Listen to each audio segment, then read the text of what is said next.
Good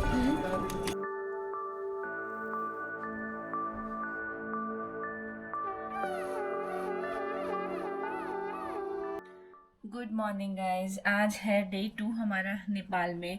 and Nepal series में आज से हम अपनी ट्रैवल स्टार्ट करने वाले हैं।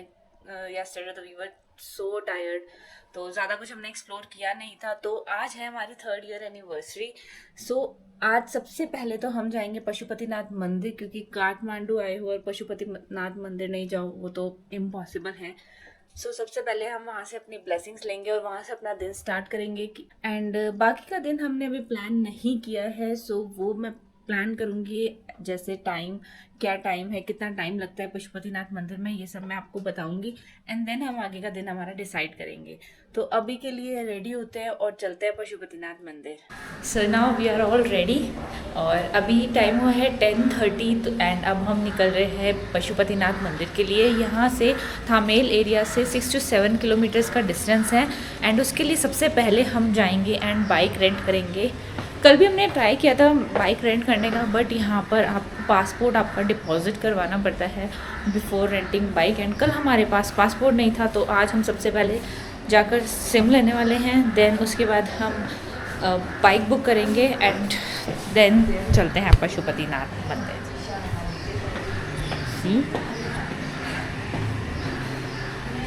ये है फ्लॉक हॉस्टल जहाँ पर हम स्टे कर रहे हैं।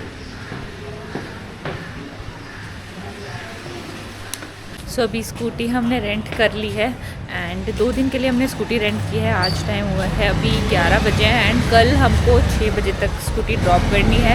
इसके हमने पे किया है 2000 INR। ये है स्कूटी जो हमने रेंट किया है। और यहाँ से जाके सबसे पहले हमने ली सिम लेके हमें पता चला कि पशुपतिनाथ मंदिर तो 12 बजे बंद हो जाता है और अभी 11:30 ऑलरेडी स्कूटी रेंट में और इन सब में हो चुका था।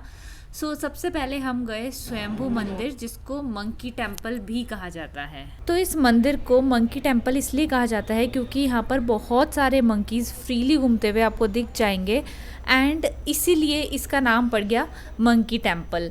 वैसे ये जो मंकीज़ यहाँ पर आपको दिख रहे हैं इसका भी एक सिग्निफिकेंस है। ऐसा माना जाता है कि ये जो मंकीज़ हैं ये यहाँ के प्रोटेक्टर है। सो इसलिए इनको यहाँ पर वर्शिप किया जाता है एंड इन्हें एज अ प्रोटेक्टर ही ट्रीट किया जाता है। एंड ये कोई परेशान नहीं करते टूरिस्ट को। बस अगर आपके पास खाना है तो आपको थोड़ा सा प्रिकॉशन रखना पड़ेगा, बाकी ये बहुत फ्रेंडली है। सो ये जो मंदिर है स्वयंभूनाथ, ये करीब 1500 ईयर्स पुराना है एंड यहाँ पर माना जाता है कि ये जो स्तूपा है ये खुद से प्रकट हुआ है। एंड ये दोनों हिंदूइस्ट एंड बुद्धिस्ट दोनों के लिए बहुत इम्पोर्टेंट रिलीजियस साइट है। और ये मंदिर ना काठमांडू के हिल टॉप पे बना है, तो यहाँ से पूरे काठमांडू सिटी का बहुत ही अमेजिंग व्यू आता है। यहाँ से इस सिटी का ना पूरा 360 डिग्री व्यू आता है। सो इस स्तूपा के ना मेनली 3 पार्ट्स है अगर आप देखोगे तो। सबसे पहले जो वाइट पार्ट है वो अर्थ को रिप्रेजेंट करता है एंड जो गोल्डन पार्ट है वो स्पिरिचुअलिटी को दिखाता है। एंड उसके बाद जो बुद्धा की आंखें हैं वो अवेयरनेस और विजडम को का साइन है। और आंखों के बीच में एक सिंबल है जिसमें 3rd आई कहते हैं, वो स्पिरिचुअलिटी की नॉलेज को शो करता है। सो यस, इसका एक अपना ही मतलब है, इस डोम का अपना ही एक मतलब है। एंड यहाँ आने का जो बेस्ट टाइम है वो है इवनिंग के टाइम पर या अर्ली मॉर्निंग आपको रश कम मिलेगा एंड उसके साथ साथ आप बहुत अच्छे से व्यू एंजॉय कर सकते हो। एंड अगर इवनिंग में आते हो तो आप सनसेट एंजॉय कर सकते हो और यहाँ से बहुत प्यारा व्यू आता है, आप वो भी एंजॉय कर सकते हो।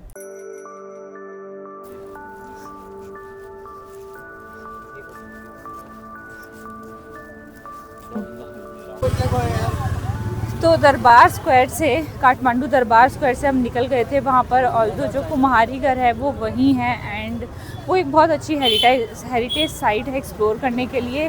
बट जब हम गए थे तो बहुत ज़्यादा क्राउड था, मे बी बिकॉज आज संडे है, बहुत ज़्यादा क्राउड था तो जाने का मन नहीं करा और हम वापस आ गए। मे बी जब काठमांडू वापस आएंगे रिटर्न में ट्रैक करके तब हम एक्सप्लोर करें। एंड इस बार हमारा प्लान है कि कुछ शॉपिंग करने का, क्योंकि हम ट्रैक पे जा रहे हैं तो कुछ अभी हमको शॉपिंग करनी है।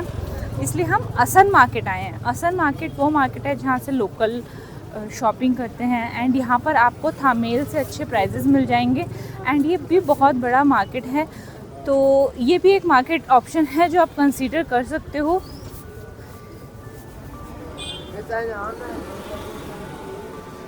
अब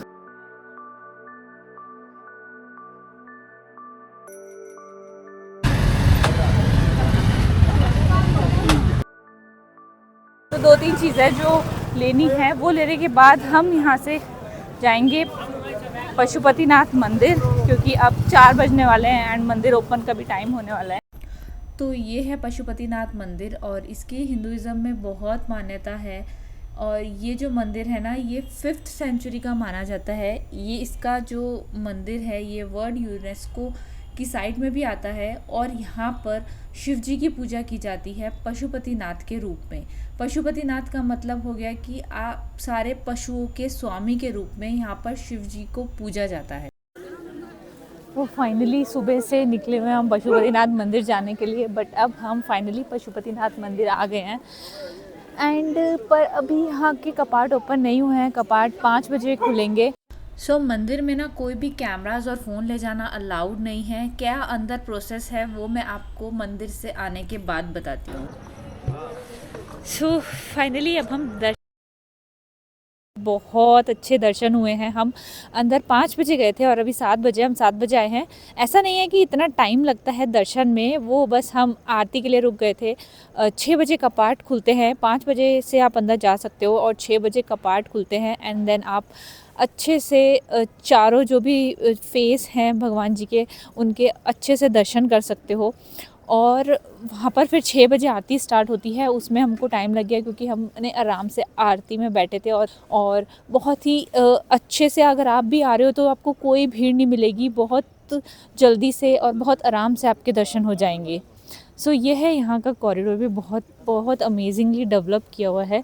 इसके बाद बाहर जो मैं अभी आरती हो रही थी, आरती हमने देखी तो सब कुछ बहुत ऐसे अच्छा लग रहा है। और इसके अलावा अगर आपको कोई भी डिटेल चाहिए मंदिर से दर्शन से रिलेटेड तो वो आप मेरे से कमेंट करके पूछ सकते हैं, I will answer you there. And अब चलते हैं अपने हॉस्टल पे, तब तक आप आरती एंजॉय करो और मिलते हैं नेक्स्ट व्लॉग में।